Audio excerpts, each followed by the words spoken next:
कि अगर पढ़ लेगी लड़की और वो जब शादी होगा लड़का लड़की में, तो जो पुरुष है वो तो रोज रात में जो सदिया होता है उसके साथ करता है ना, तो उसी में और पैदा हो जाता है। और लड़की पढ़ लेती है तो हमको मालूम था कि वो करेगा ठीक है, लेकिन अंतिम में भीतर मत घुसाओ, उसको बाहर कर दो।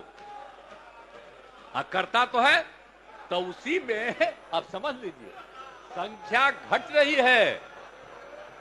अब आप जान लीजिए, ये गठबंधन गठबंधन, ये इंडी अलायंस, इस इंडी अलायंस के एक बहुत बड़े नेता जो इंडी अलायंस का झंडा लेकर के घूम रहे हैं, जो देश की वर्तमान सरकार को उखाड़ फेंकने के लिए भांति भांति के खेल खेल कर रहे हैं, वो इंडी अलायंस के नेता ने विधानसभा के अंदर, जिस सभा में माताएं बहनें भी मौजूद थी, कोई कल्पना नहीं कर सकता है ऐसी भाषा में भद्दी बातें की। कोई शर्म नहीं है उनको। इतना ही नहीं, इंडी अलायंस का एक भी नेता माताओं बहनों के इतने भयंकर अपमान के खिलाफ एक शब्द बोलने के लिए तैयार नहीं हुआ। माननीय नीतीश कुमार जी ने सदन के अंदर यह कहा कि हम अपने बयान पर खेद प्रकट करते हैं। पहले आप माफी मांगिए, हमने तो नजीर पेश कर दिया, लेकिन देश का प्रधानमंत्री कब माफी मांगेंगे। आदरणीय नरेंद्र मोदी जी राजनीति शास्त्र के विद्यार्थी हम लोग हैं, नैतिक शास्त्र मत पढ़ाइए।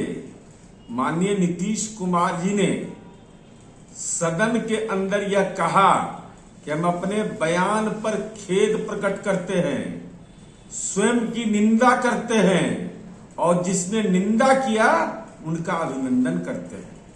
ये तो बिरला उदाहरण है आदरणीय प्रधानमंत्री जी। और आप कब माफी मांगिएगा? जब आपने